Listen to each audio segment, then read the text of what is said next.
ओम शांति। 24 जून 2021 मातेश्वरी जी के पुण्य स्मृति दिवस पर सुनाने के लिए जगदम्बा सरस्वती जी के मधुर महावाक्य। रिवाइज मुरली है 27 जून 64 की। गीत है छोड़ दे जग से नाता। मम्मा समझाते, अगर हम जग से नाते ही छोड़ दें तो फिर जग काहे के लिए है। अगर नाते ही तोड़ने की बात है तो फिर ये संबंध बनाया ही क्यों। पति पत्नी, बाप बेटा, राजा प्रजा आदि आदि अनेकानेक जो संबंध हैं ये सब भगवान ने रचे हैं, ऐसे कहते हैं ना। तो जब भगवान ने रचे हैं तो फिर क्यों कहते हैं छोड़ो। या फिर ये गीत ही रॉन्ग है। भगवान ने कौन सा जग रचा। जग कहो, दुनिया कहो, जो भगवान ने रची वे ऐसी दुनिया थोड़ी ही रची जो छोड़नी पड़े। अभी के जो संबंध हैं वे नहीं रचे। अभी इस जग में देखो तुम्हारे नाते कैसे हो गए हैं। कर्मों के कारण तमो प्रधानता में आते आते क्या हो गए हैं। कर्मों के बंधन एक दो को काटते रहते हैं। सभी नाते इस कर्म के हिसाब में तमो प्रधानता में आकर के एक दो को दुख देते और लेते रहते हैं। मम्मा कहते अभी के ये जो संबंध है, अभी के जो ये नाते हैं, ओरिजिनल में तो इनको संबंध भी नहीं कह सकते क्योंकि संबंध मीठा होता है, बंधन मुक्त बनाने वाला होता है। लेकिन अभी के जो ये नाते हैं, कलयुगी दुनिया में जो नाते हैं, मम्मा कहते ये तो तमो प्रधानता में आ चुके हैं ना। तो तमो प्रधानता में आते आते अब ये कर्म के बंधन बन चुके, संबंध से परिवर्तन हो गया है। अब हर एक नाता एक बंधन लगता है। तो मम्मा कहते सभी नाते इस कर्म के हिसाब में तमो प्रधानता में आकर के एक दो को दुख देते और लेते रहते हैं। भगवान खुद कहते हैं मैंने तो तुम्हारे ये दुख के संबंध नहीं बनाए हैं। मैंने जो तुम्हारा संबंध जोड़ा था वे बंधन नहीं था।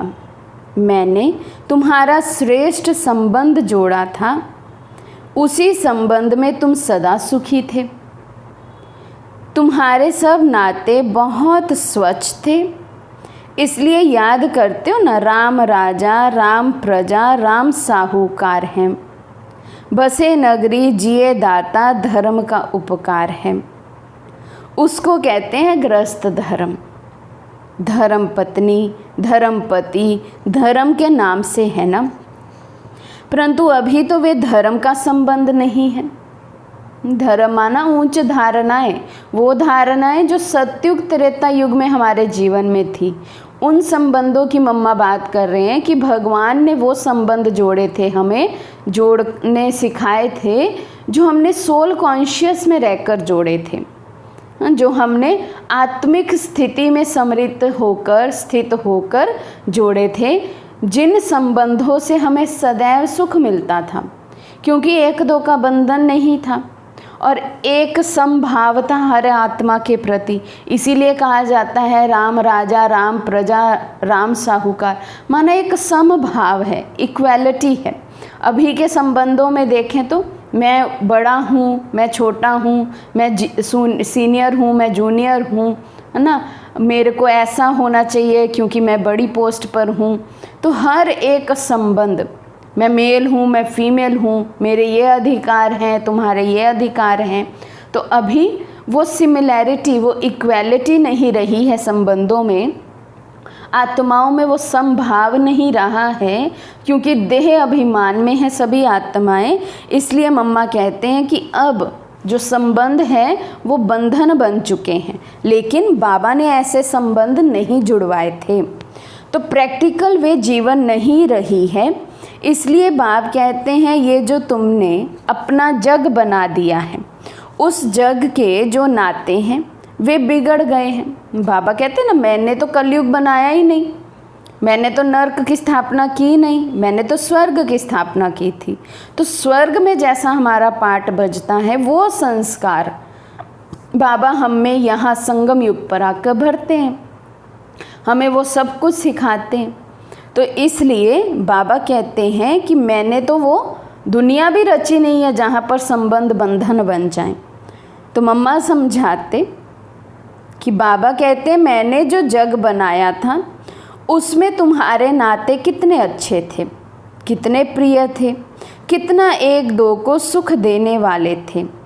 नाते तो ज़रूर थे, ऐसे नहीं कि भगवान ने नाते नहीं रचे, नाते तो थे, लेकिन वे नाते कर्म के बंधन के बिना थे, इसलिए उन्हों को कहा जाता है जीवन मुक्त।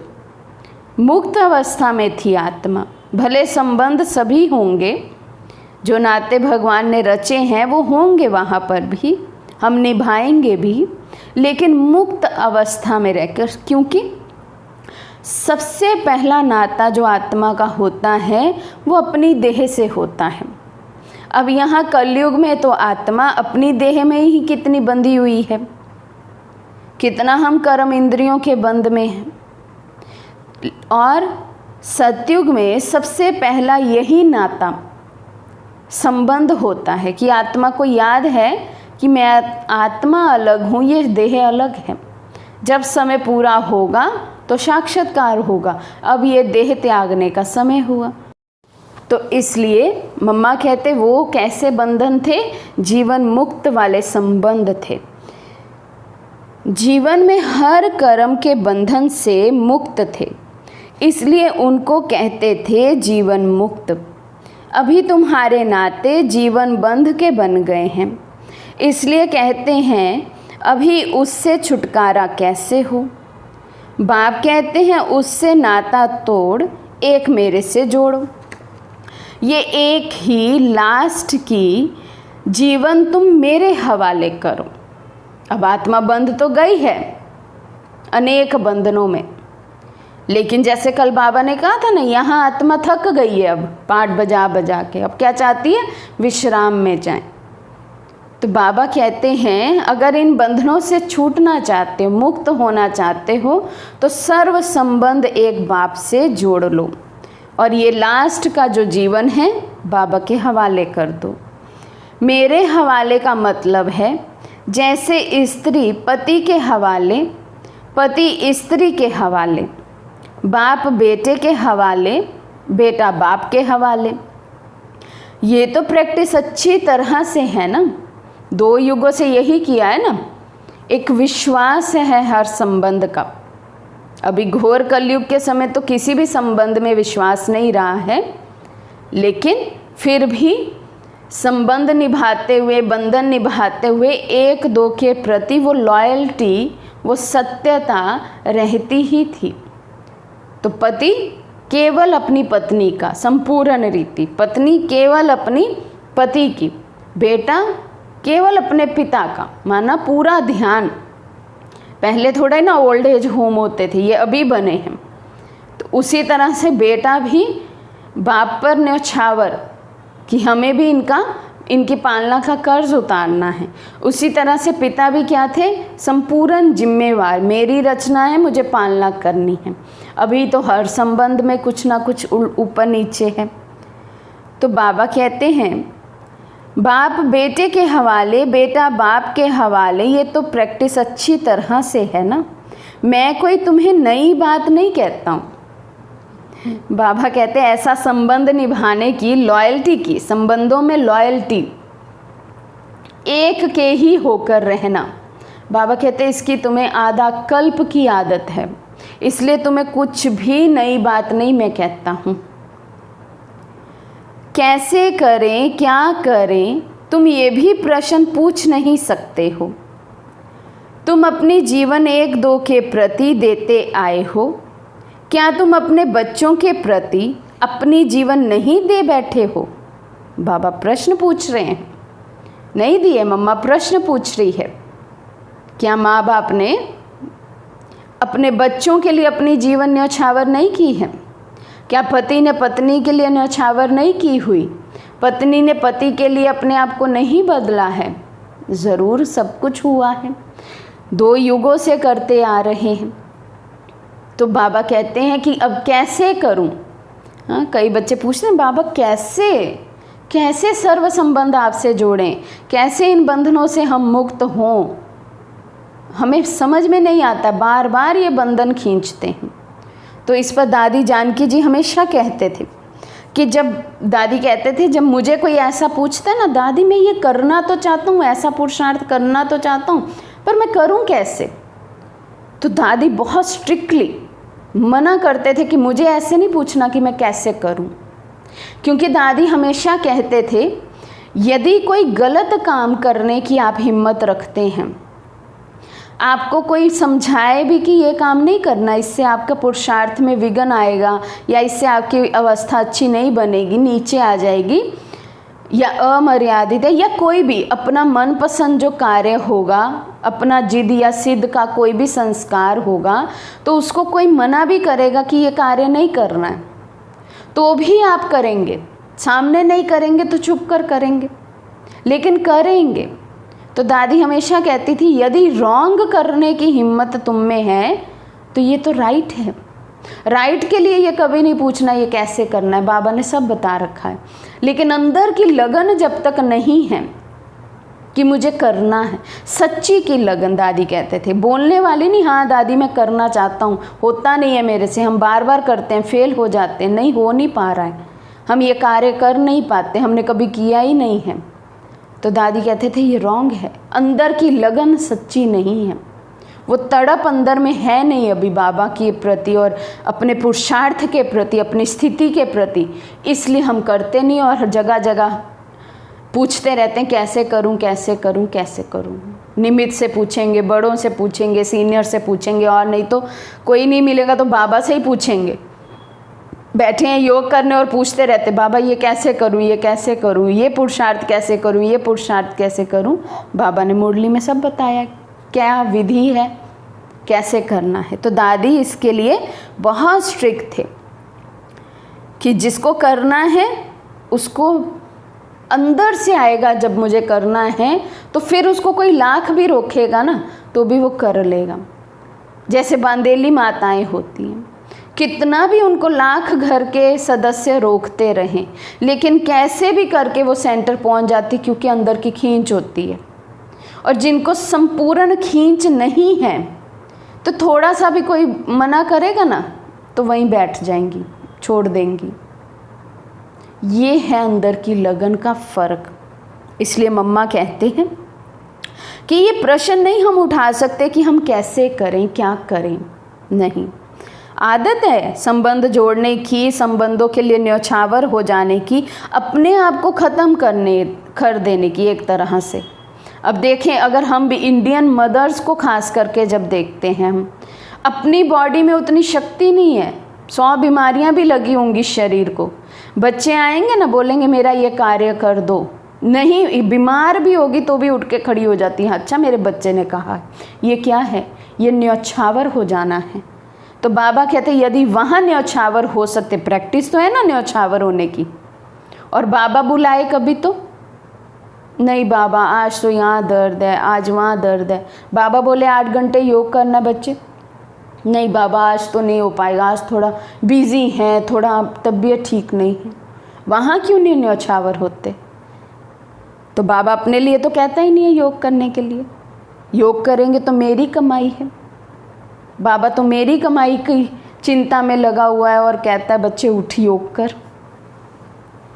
तो मम्मा कहते हैं अपना तन मन धन जो भी कुछ है तुम उन्हीं के प्रति तो बना के बैठे हो ना, देहधारी संबंधों के प्रति। तन भी उनका, मन भी उनके लिए, धन भी उनके लिए, सब करके बैठे हैं। अपना अपना तो करते हो ना, मेरा अपना है, मेरा अपना घर है, मेरा पति है, मेरा बच्चा है, मेरी माँ है, मेरा पिता है, अपना अपना तो करते हैं ना। मम्मा कहते सारी जीवन उन्हीं के प्रति लगा देते हो, तो मैं तुम्हें कोई नई बात थोड़े ही कहता हूँ कि ये सब मेरे हवाले करो, जैसे अभी तक 1-2 में करते आए हो, ऐसे अभी कहता हूँ तुम मेरे बनो। आधा कल्प से 2500 वर्षों से ये अभ्यास है हमें दूसरे के लिए अपने जीवन का बलिदान कर देना, दूसरे संबंध को निभाने के लिए, संबंधियों को खुश करने के लिए हम क्या कुछ करते हैं। बाबा कहते केवल वहाँ से तोड़ो और मेरे से जोड़ो। मैं केवल यही तो कहता हूँ, प्रैक्टिस तो है जोड़ने की तुम्हें, तो जोड़ो ना मेरे से। फिर मेरा बन करके उसे ट्रस्टी बन संभालो। तुम भक्ति मार्ग में भी कहते आए हो भगवान ये सब तेरा, मैं तेरा, परंतु तेरा किया नहीं, सिर्फ ऐसे ही कहा कि तेरा। भक्ति मार्ग से 2 युगों से बाबा को कहते आए हैं, ठगते आए हैं बाबा को हम, बाबा मैं भी तेरा, जो कुछ मेरा वो भी तेरा। लेकिन बाबा कहते किया नहीं है। करने का समय तो अब है, करने की युक्ति तो बाबा अब बता रहे हैं, उस समय तो केवल हमने कहा है तेरा भी मेरा, मेरा भी मेरा, ऐसे ही सब करते थे।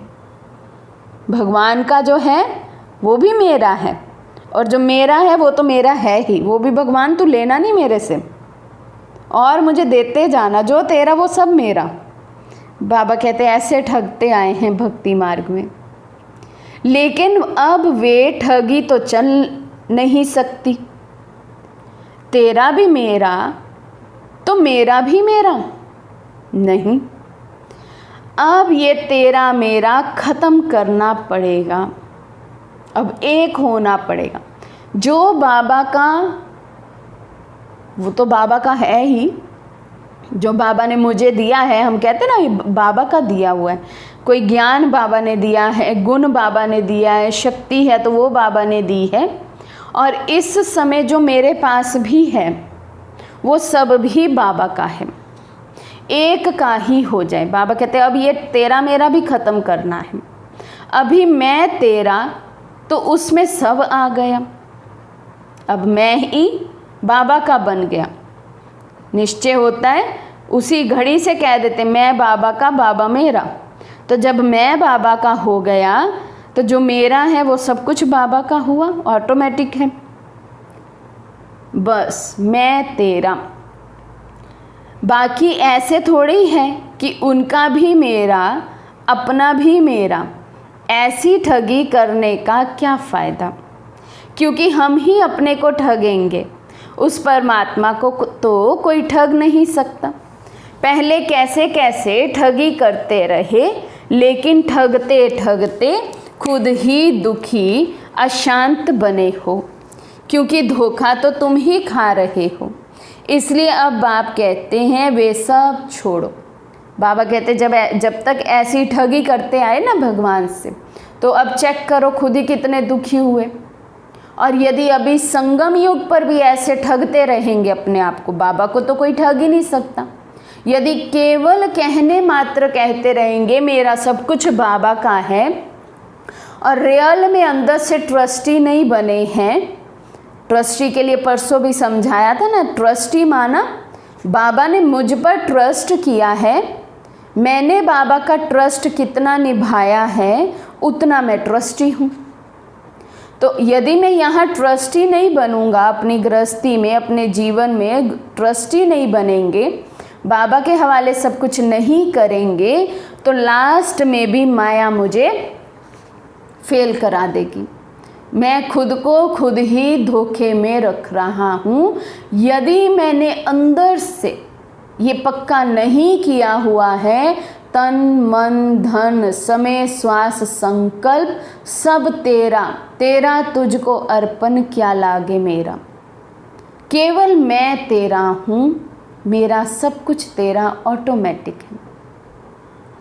तो बाबा कहते अपने आप को ही ठगेंगे, लास्ट में फेल हो जाएंगे। लास्ट में फिर यही सब जिनको अभी हम मेरा मेरा कहते हैं याद आ जाएगा और हम फेल हो जाएंगे। तो बाबा कहते देह सहित सब संबंधों से बुद्धि हटा करके अभी मेरे से जोड़ो, फिर अपनापन नहीं रहेगा। बुद्धि जब तक पुरानों से हटेगी नहीं, बाबा में लगेगी नहीं तो अपनापन फील ही नहीं होगा। बाबा से अपनापन ही फील नहीं होगा तो योग में तो मेहनत लगेगी ही लगेगी। योग एक नियम बनकर रह जाएगा। नियम है तो मुझे करना है, नियम है अमृत वेला उठना तो उठना है, नियम है क्लास करना तो करना है, नियम है नीमुआ शाम योग तो नुमा शाम में बैठना है। वो खींच नहीं होगी, कमाई जमा नहीं होगी, नियम निभा रहे हैं, नेमीनाथ बनकर रह जाएंगे। वो दिल का स्नेह बाबा से नहीं जुड़ पाएगा। अभी तक मेरा मेरा कहते दुखी होते रहते हो, फिर बुद्धि उधर जाती है तो कहते हो क्या करूं कैसे करूं। अगर तुम किसी में लटकेंगे तो नतीजा क्या होगा। ये मोह जो है ना, इसके कारण तुम दुखी बन पड़े हो। इसलिए बाप कहते हैं तुम इस जग से नाते तोड़ करके अभी मेरे बनो। तो ये जो तुमने अपने देह के बंधन, जीवन के बंधन बनाए हैं, उनसे निकल करके अभी मेरे बन जाओ। जब तक देह के बंधन, देहधारियों के संबंधों के बंधन से निकलेंगे नहीं, तब तक बाबा के बन नहीं सकते हैं। चाहे कोई 20 वर्षों से कहे मैं बाबा का बन गया हूँ, चाहे कोई 50 वर्षों से कहे मैं बाबा का बन गया हूँ, तो चाहे कोई 5 दिन से कह रहा हो मैं बाबा का बन गया। लेकिन बाबा की लिस्ट में हम उस दिन आएंगे कि ये मेरे बन गए, जब हम देह और देह के संबंधों से अपना मन बुद्धि का नाता संपूर्ण रीति तोड़ लेंगे। बहुत ऊंची मंजिल है। दादियों को यज्ञ में इसीलिए आते ही निश्चय हो गया और इसीलिए उन आत्माओं का इतना श्रेष्ठ पाठ है कि 84 के 84 जन्म वो ब्रह्मा बाबा के साथ कहीं ना कहीं संबंध में रहते हैं। इसीलिए तो ये इसका प्रत्यक्ष प्रमाण है ना कि अपने लास्ट जन्म में भी सभी ऑलमोस्ट दादियाँ जो थी वो कहीं ना कहीं से ब्रह्मा बाबा के लिंक में पहले से ही थे। तभी तो उनके घर आना जाना था, तभी तो उनका पता था अधिकतर दादियों को। तो उनका पाठ, इसका मतलब 84 जन्म ब्रह्मा बाबा के साथ, वो फर्स्ट आत्मा के साथ रहा है। कितनी महान आत्माएं हैं ये सब हमारी दादियाँ। क्यों है? क्योंकि आते ही बाबा का बनते ही दिल से स्वीकार कर लिया कि मेरा तो एक बाबा दूसरा ना कोई, और प्रैक्टिकल स्वरूप बन गए।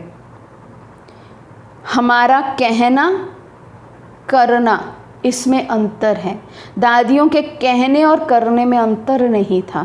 कह दिया कि बाबा मेरा, मैं बाबा की, तो बन गए बाबा के। फिर तो देहधारी कोई याद ही नहीं आया। कोई अपना 1 वर्ष का बच्चा छोड़कर आया तो छोड़ दिया, कोई अपना 2 महीने का बच्चा छोड़कर आया तो छोड़ दिया। कोई इतने न्यौछावर हो गए कि उनके परिवर्तन को देख के पूरे का पूरा परिवार बाबा का बन गया एक झटके में।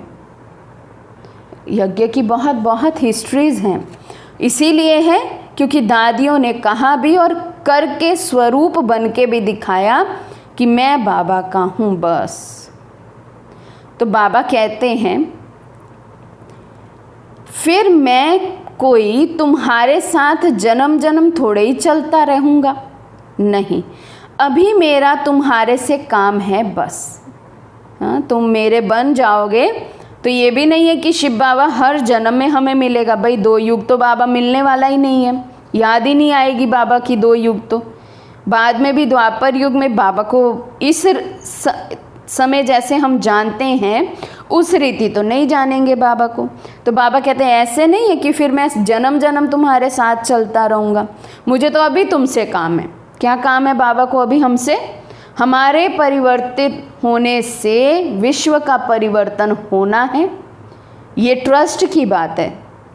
भगवान मुझे ट्रस्ट कर रहा है और कह रहे हैं कि तुम्हारे से मुझे अभी काम है। जैसे अभी दुनिया में कोई मतलब के लिए हमें याद करता है, प्यार करता है ना, तो बाबा भी ऐसे ही कह रहे कि मुझे तो तुमसे अभी काम है। तुम पवित्र बनो, दुनिया को पवित्र बनाओ। तुम मुक्ति धाम चलो, बाकी सबको भी मुक्ति धाम लेकर चलो, फिर मैं तुम्हें जीवन मुक्ति में भेज दूंगा। फिर तो तुम आत्माएं आपस में सदा काल के लिए सुख में चलती चलेंगी। तो तुम्हारे दुख के बंधन काट करके सुख का संबंध बना देता हूँ, फिर तुम ही आपस में सुख भोगते हो। अभी देखो तुम कितने बिगड़ गए हो, इसलिए दुखी होते हो। फिर मैं तुम्हारा बिगड़ा हुआ सुधारता हूँ, फिर तुम ही सुखी रहेंगे। बिगड़ गए हैं, देखो बाबा क्या कह रहे हैं, मन बुद्धि इतनी जगह भटका लिया है, इतनों से प्यार, इतनों से मोह, इतनों से स्नेह, इतने बंधन हैं, ये सब बाबा कहते तुम्हारे बिगड़ने की निशानी है। अब मैं तुम्हें सुधारता हूँ।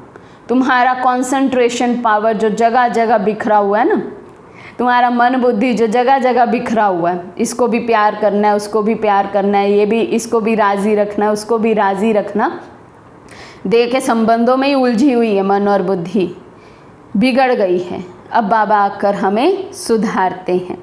सुधर जाएंगे तो बाबा कहते तुम ही सुखी रहोगे। अब हमारे सुधरने से बाबा को कुछ मिलता नहीं है।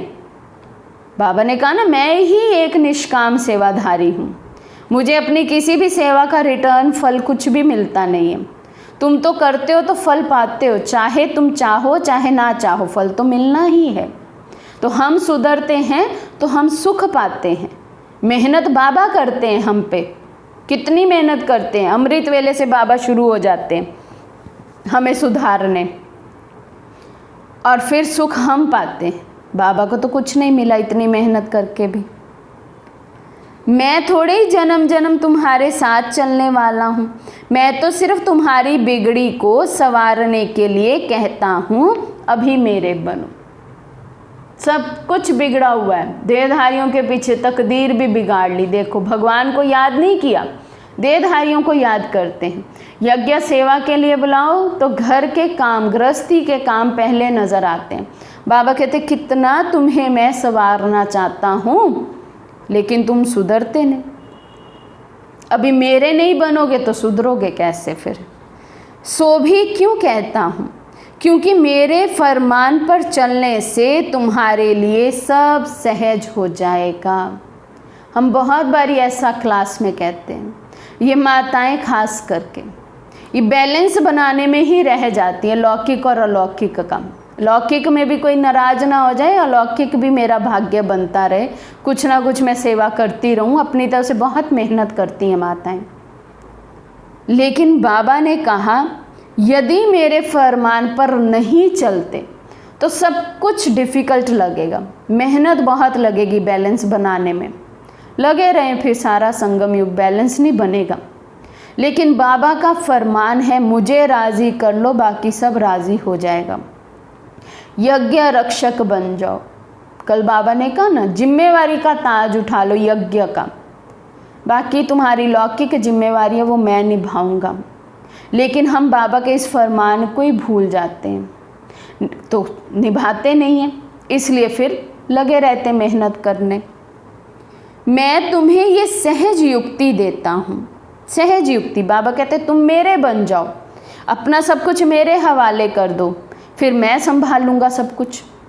अब तन भी बाबा को दे दिया, बाबा तेरा ही दिया हुआ तन है, तुझे जहाँ लगाना है सेवा में, मेरा भाग्य बनाना है तो बना दे। तो कहीं दर्द भी होगी ना तो भी बाबा उठ के सेवा करा लेगा, तो भाग्य तो बन गया ना। कल बाबा ने कहा ना, इस शरीर पर भी बलिहारी जाओ, ये श्रेष्ठ सर्वोत्तम उत्तम शरीर है इस समय का। इस शरीर की बलिहारी जो बाबा से मिलन हुआ, तो इसलिए हमेशा इसकी भी बलिहारी जाओ। हाय हाय नहीं करो, यहाँ दर्द वहाँ दर्द, हाय ये शरीर ऐसा है वैसा है, नहीं।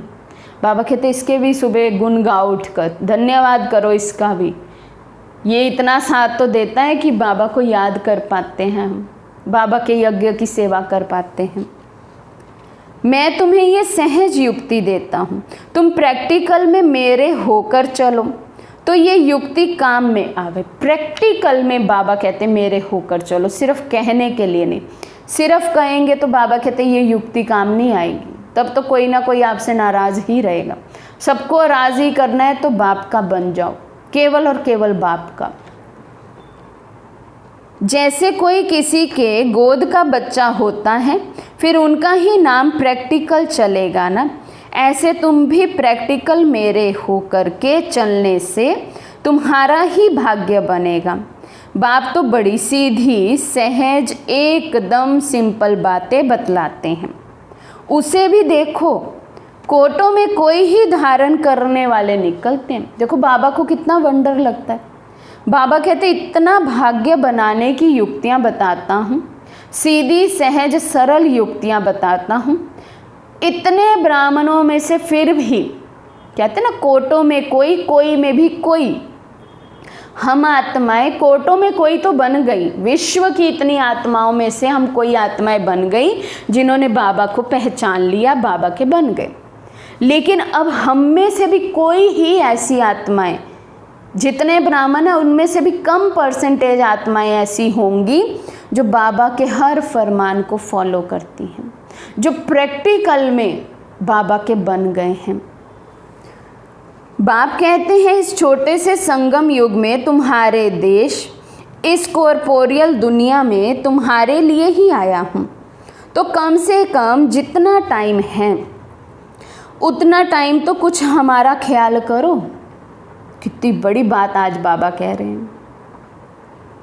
जैसे कोई होता है ना, जाने वाला होता है।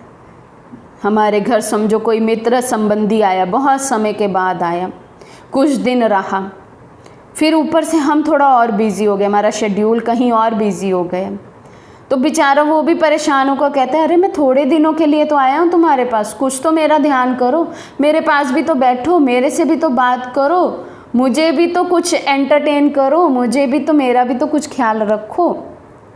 वैसे ही आज बाबा कह रहे हैं तुम्हारी दुनिया में आया हूँ मैं, तुम्हारे देश में आया हूँ,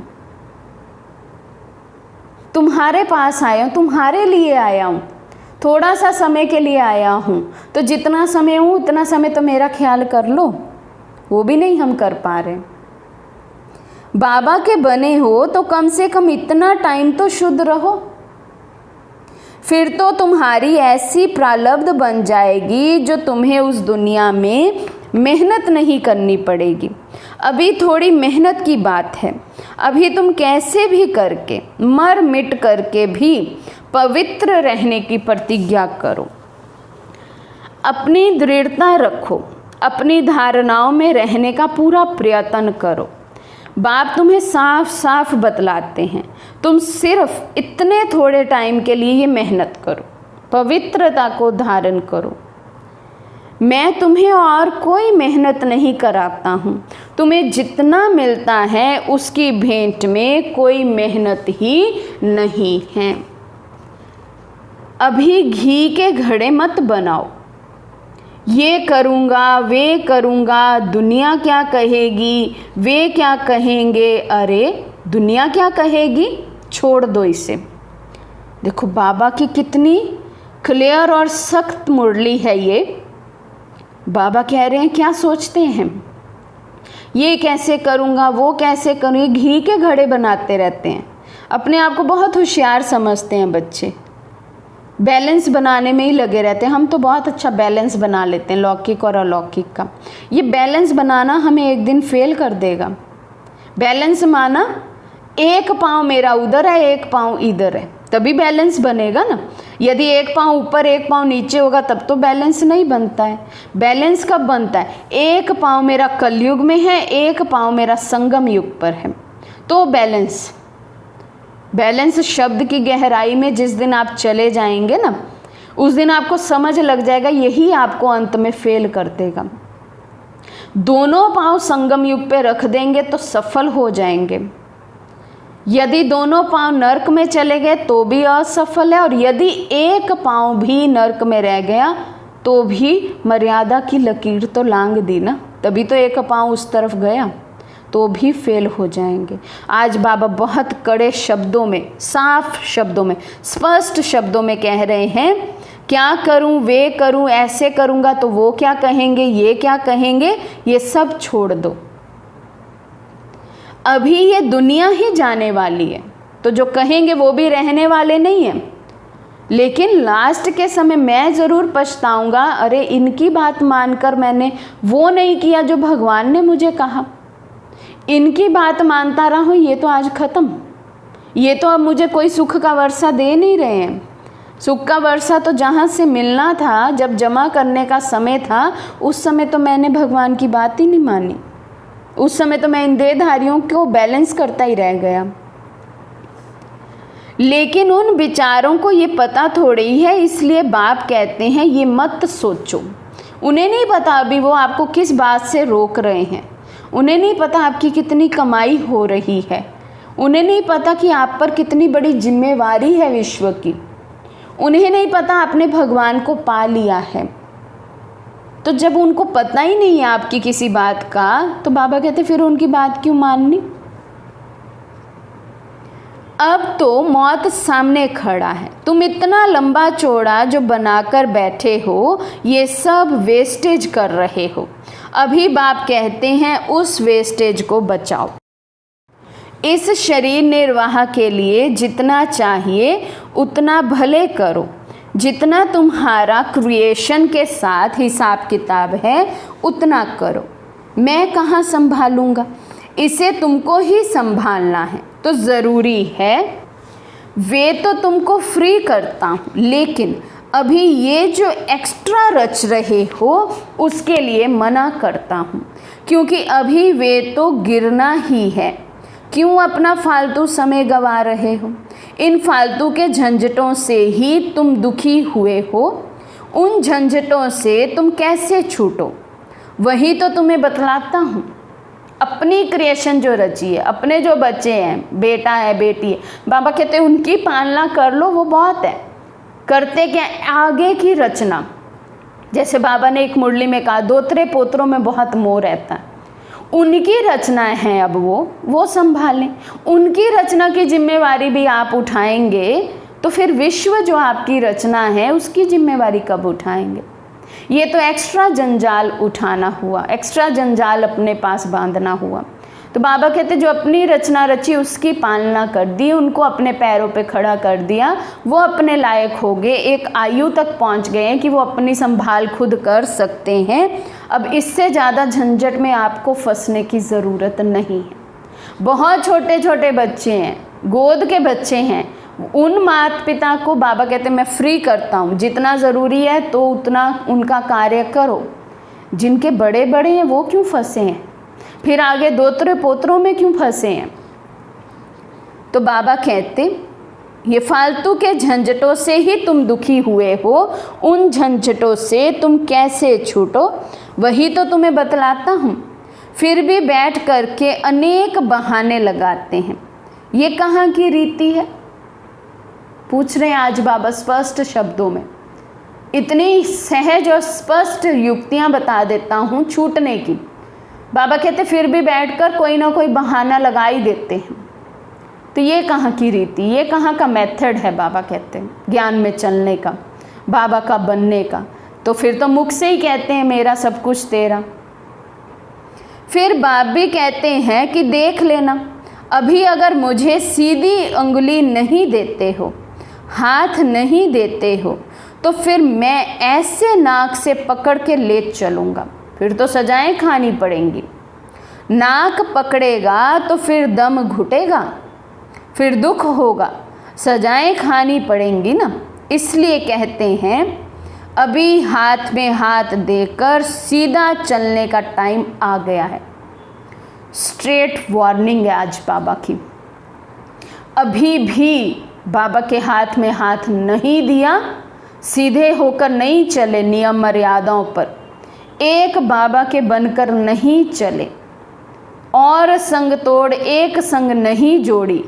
बाबा कहते ऐसी सजाएं दिलाऊंगा, नाक पकड़कर दम घोट कर लेकर जाऊंगा फिर तुम्हें अपने साथ। फिर जिन देहधारियों पर आज हम न्यौछावर है ना, उनके द्वारा ही पेपर आएंगे और कड़े से कड़ा पेपर आएगा, वही हमारी सजा होगी। ये सदैव बाबा के शब्द याद रखना। जो संबंध बाबा से जोड़ा हुआ नहीं होगा, उसी संबंध से कड़ा पेपर आएगा, फेल हो जाएंगे, इतना कड़ा आएगा। अगर सीधी तरह से नहीं चलेंगे तो फिर मेरे हाथ में तुम्हारा नाक भी तो आएगा ना। बाबा कहते फिर देख लेना। जैसे दुनिया में भक्ति धमकी देते हैं, कहते हैं ना देख लूँगा तुझे मैं, देखना अभी तुम मैं क्या करता हूँ। बाबा भी आज ऑफिशियल हैं एकदम से। इस मुरली को ज़रूर दोबारा पढ़ना। जब जब जीवन में अलबेलापन आएगा ना, जब जब मोह की रग तंग करेगी ना, जब जब बाबा से पहले कोई देह या देहधारी याद आएगा ना, उठाकर ये मुरली पढ़ना।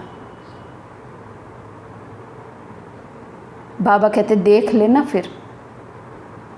फिर उस समय कुछ नहीं हो सकेगा, ना कुछ कर सकेंगे। इसलिए बाप कहते हैं बच्चे, अब तुम मेरे हो करके, मेरे पास आकर के, मेरी बातों को सुन करके अगर फिर भी कुछ नहीं किया तो उनके लिए बहुत कड़ी सजाएं हैं। इसलिए जिन विचारों को पता नहीं उसकी तो बात ही अलग है। बाकी जिनको पता है, जो बैठ के सुन के फिर इन्हीं बातों में गफलत की, तो उनकी तो खैर नहीं। रोंगटे खड़े हो रहे हैं आज बाबा की मुरली सुनते हुए। डायरेक्ट आज धर्मराज का रूप है ये बाबा की मुरली नहीं है, ऐसा समझो। आज तो धर्मराज सामने बैठकर मुरली सुना रहा है, आईना दिखा रहा है मुझे, मेरा फ्यूचर दिखा रहा है मुझे। यदि मैंने अभी भी गफलत की तो फिर मेरी खैर नहीं है। ये बात अंडरलाइन कर लो, बाबा ने कही है। जैसे 10 गुना फायदा वैसे 10 गुना नुकसान। ये 64 की मुरली है। उस समय 10 गुना बाबा कहते होंगे, अभी तो बाबा पदम गुना कहते हैं। पदम गुना यदि फ़ायदा होता है तुम्हें मेरी श्रीमत को मानकर, तो पदम गुना ही सजा के भागी भी बनते हो उल्लंघन करने के लिए। तब कहते हैं अपने नुकसान को, घाटे को अच्छी तरह से समझो, अच्छी तरह से कुछ तो अपनी बुद्धि खोलो। अभी बाप से बुद्धि योग लगाएंगे तो ताकत मिलेगी। देहधारियों से बुद्धि योग लगा होगा तो ताकत खत्म हो जाएगी। बाबा से बुद्धि योग लगा होगा तो ताकत मिलेगी। तो इन सभी बातों को समझो, भूलो मत। अभी ये जो समय चल रहा है इसे पहचानो, ज़रा आंखें खोलो, बुद्धि खोलो और समय का पूरा फ़ायदा लो। एक एक महावाक्य आज वार्निंग है, बी अलर्ट। बाबा कहते कुछ तो बुद्धि खोलो अपनी, समय को पहचानो, पहचाना ही नहीं अभी तक। अपनी पूरी तकदीर जगाओ। कहते भी हैं जैसा संग वैसा रंग होता है। इसलिए जिसमें अभी ये धारणा पूरी नहीं होगी तो माया के संग का रंग लग जाएगा। तब तो कहते हैं hear no evil, see no evil, talk no evil. कई ऐसे इवल्स हैं जो यहाँ भी कईयों को छोड़ते नहीं, फिर एक दो के संग दोष में आ जाते हैं। तो कहते हैं ऐसे संग दोष से बचे रहो। ऐसे मत समझो कि संग दोष बाहर है, यहाँ नहीं, ब्राह्मणों में भी है। अलबेले ब्राह्मण के संग में आ जाएंगे तो अपना पुरुषार्थ भी अलबेलेपन का हो जाएगा। सर्वस्व त्यागी ब्राह्मण के संग में आ जाएंगे तो अपना भी सर्वस्व त्याग होना सहज हो जाएगा। ज्ञान का मनन चिंतन करने वाली आत्मा के संग में आ जाएंगे तो अपना मंथन नहीं भी आता है करना तो भी चलना शुरू हो जाएगा। व्यर्थ चिंतन, व्यर्थ वार्तालाप, व्यर्थ की चर्चा करने वाले ब्राह्मण के संग में आ जाएंगे, अपना भी व्यर्थ का खाता बनता रहेगा। इसलिए बाबा कहते हैं अपने संग की बहुत संभाल करो। जो नियम मर्यादाओं में पक्के हैं उनके संग में रहेंगे तो हमारी नियम भी पक्के होते जाएंगे। जो खुद ही ढीले हैं उनके संग में रहेंगे तो खुद में भी ढीलापन आ जाएगा। जो आपको आके कहेगा ना, अरे सरेंडर वालों को क्या पता गृहस्थी का बैलेंस क्या होता है, ऐसे ही चलते हैं। हम तो देखो आपसे सीनियर है ना, हम भी ऐसे ही बैलेंस बनाते हैं अभी तक, तुम भी ऐसे ही बैलेंस बनाओ। तो ना बैलेंस, वो बैलेंस बनाने वाला संपूर्ण बनेगा, ना हम फिर संपूर्ण बन पाएंगे, क्योंकि हमने बाबा को फॉलो नहीं किया, हम जिन्स को, देहधारी को फॉलो कर लिया, स्टूडेंट को फॉलो कर लिया, टीचर को फॉलो ही नहीं किया। तो इसलिए बाबा कहते हैं ये नहीं कि संघ केवल बाहर के संघ की संभाल करनी, ब्राह्मण परिवार में भी संघ की संभाल करनी। और एक और संघ होता है मेरा स्वयं का संघ, अपने संकल्पों का भी हमारा एक संघ होता है, क्योंकि मेजॉरिटी टाइम तो हम अपने साथ ही व्यतीत करें, अपने संकल्पों के साथ व्यतीत करें। मेरी दृष्टि, मेरी वृत्ति तभी तो बन रही है जैसे मेरे संकल्प हैं। अपने संकल्पों के संग को भी चेक करो, वो संग कैसा है। नहीं, यहाँ भी वे घूमते रहते हैं क्योंकि उनका राज्य है ना, इसलिए बाप कहते हैं अच्छी तरह से कवच पहन कर रहो। कवच होगा तो उसकी गोली लगेगी नहीं। योग का ही कवच है, ज्ञान की तलवार है। योग ही कवच है, बाबा की याद ही मेरा सुरक्षा कवच है। इन सभी अष्ट शस्त्रों को अपने पास अच्छी तरह से संभाल कर रखो। कहते भी हैं जो करता है वे पाता है। ये तो भविष्य प्रारब्ध बनाने की बातें हैं।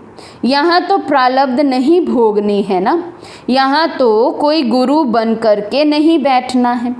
इसमें कोई मिसअंडरस्टैंड ना करे, इसलिए ये सब समझाया जाता है। तो ये सब बातें ध्यान में रख करके अपने को सेफ रखना। यहाँ कोई खर्चे आदि की बात नहीं होनी चाहिए। अभी ये सब खर्चा दूसरे के कल्याण अर्थ ही यूज़ करना है। एक एक पाई भी सब इसी कार्य में लगाना है। अच्छा, दूसरी मुरली है, मुरली का सार है, चढ़ती कला में जाना है तो अपने जीवन की सारी जवाबदारी उनके हाथ में समर्पण कर दो। चढ़ती कला में जाना है तो अपने जीवन की सारी जवाबदारी उनके हाथ में समर्पण कर दो। बहुत मनुष्य ऐसा प्रश्न पूछते हैं, इतना ज्ञान सुनते हुए भी हमारी अवस्था आगे क्यों नहीं बढ़ती, आगे बढ़ने में रुकावट क्यों? अब ये समझानी उन्हों के प्रति दी जाती है जिन्होंने इस मार्ग में चलने का कदम रखा है, परंतु जब तक अपनी जीवन, मन, वाणी, कर्म सहित सरेंडर कर इनका नहीं हुआ है, तब तक वे अति इंद्रिय सुख महसूस नहीं हो सकता। ये एक ईश्वरीय लॉ है। जब उनका सहारा लिया है तो दिल से उसके आगे जीवन अर्पण कर देना है, अर्थात पूरा वारिस बन वर्षा लेना है। तो इस नशे में रहने से उस अवस्था में उल्लास भर जाता है और फिर ज्ञान की धारणा होने से औरों को आप समान बनाने की ताकत आएगी। बाकी ऐसे नहीं समझना कि मानसिक रूप से हम अर्पण हो चुके हैं, नहीं, ये तो अपने को ठगना है। यदि मम्मा कहते मानसिक रूप से, मन से यदि हम बाबा के हो चुके होते, हमारे जीवन में हमेशा वो उमंग उत्साह रहता। हमें कभी ऐसा नहीं लगता कि इतने समय से हम ज्ञान में हैं, अवस्था में तो कुछ खास फर्क आया नहीं, जो स्थिति होनी चाहिए वो है नहीं। वो इसीलिए नहीं है क्योंकि बाबा को दिल से अपना नहीं बनाया है। जब बाबा प्रैक्टिकल में आया हुआ है तो बच्चा भी प्रैक्टिकल में बनो। बाबा केवल कहने के लिए थोड़ा ही आया कि हाँ मैं आया हुआ हूँ, बाबा तो प्रैक्टिकल में आया हुआ है ना। इस समय संगम युग प्रैक्टिकल में चल रहा है ना। संगम किसका होगा? आत्मा और परमात्मा का। तो जब तक मैं आत्मा ही नहीं बनी हूँ ही अभी देह भान में, आत्मिक स्थिति में टिकी नहीं हूँ, तो परमात्मा से मिलन होगा नहीं जैसा होना चाहिए। तो इसलिए वो फीलिंग आती नहीं है। तो मम्मा कहते बाबा प्रैक्टिकल में आए हुए हैं, मैं भी तो बाप का बच्चा प्रैक्टिकल में बनूँ ना।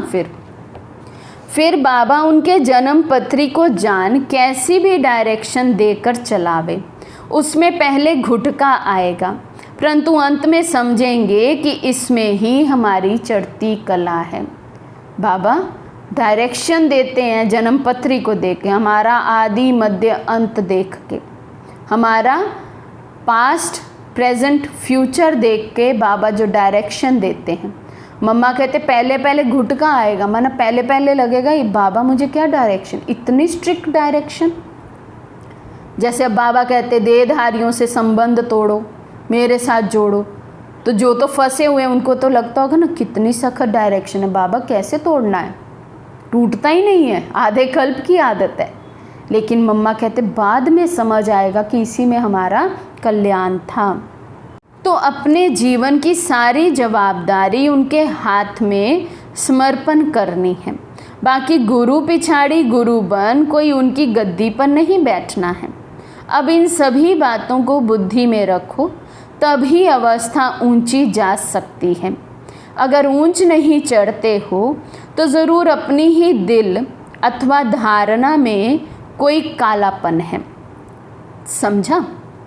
अच्छा, मीठे मीठे बच्चों को याद प्यार गुड मॉर्निंग। हम रूहानी बच्चों की रूहानी बाप दादा को दिल व जान शिकवा प्रेम से नमस्ते नमस्ते नमस्ते जी। गुड मॉर्निंग मीठी मम्मा और प्यारे बाप दादा। आज का वरदान है अपने श्रेष्ठ स्वरूप व श्रेष्ठ नशे में स्थित रहे, अलौकिकता का अनुभव कराने वाले अंतर्मुखी भव। अपने श्रेष्ठ स्वरूप व श्रेष्ठ नशे में स्थित रहे, अलौकिकता का अनुभव कराने वाले अंतर्मुखी भव। जैसे सितारों के संगठन में विशेष सितारों की चमक दूर से ही न्यारी प्यारी लगती है, ऐसे आप सितारे साधारण आत्माओं के बीच में एक विशेष आत्मा दिखाई दो। साधारण रूप में होते असाधारण व अलौकिक स्थिति हो तो संगठन के बीच में अल्लाह लोग दिखाई पड़ेंगे। इसके लिए अंतर्मुखी बन फिर बाह्य मुक्ता में आने का अभ्यास हो। क्या अभ्यास हो? अपने आत्मिक स्थिति में स्थित होकर फिर हम व्यवहार में आएं। अंतर्मुखी हो बाह्य मुक्ता में आना अर्थात ही ये है कि पहले आत्मिक स्थिति में स्थित हो फिर व्यवहार में आएं। सदैव अपने श्रेष्ठ स्वरूप व नशे में स्थित होकर नॉलेजफुल के साथ पावरफुल बनकर नॉलेज दो, तब अनेक आत्माओं को अनुभवी बना सकेंगे। स्लोगन: रावण की जायदाद साथ में रख ली तो दिल में दिलाराम ठहर नहीं सकता। रावण की जायदाद साथ में रख ली तो दिल में दिलाराम ठहर नहीं सकता। अच्छा, ओम शांति।